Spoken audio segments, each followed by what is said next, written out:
बंधूंनी लोक बघा हसतायत.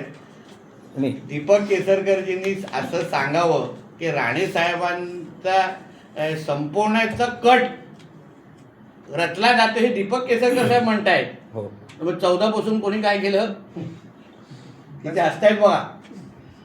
2014 पासून कोणी सुरुवात केली राणे साहेबांच्या विरोधात दहशतवाद हा विषय कोणी चुकीची त्यांची प्रतिमा खराब केली.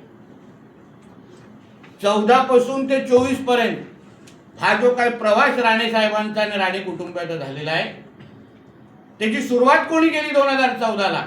तुम्ही ज्येष्ठ पत्रकार आहेत, तुम्हाला माहिती आहे 14ला काय झालं. कोणी निलेश राणे साहेबांच्या विरोधात पहिला शंडू ठोकला 2014ला खासदार ते असताना लोकसभेला. आणि तेच म्हणतायत, म्हणून हसायला आलं, तेच म्हणतायत की राणे साहेबांना संपवण्याचा कट रचला जातोय.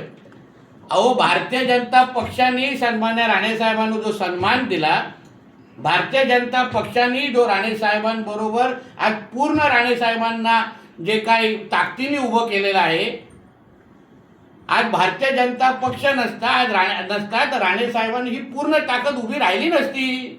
तेव्हा हेच सगळे विरोधात होते राणे साहेबांना संपवण्यासाठी. पण भारतीय जनता पक्ष आमच्यावर उभा राहिला.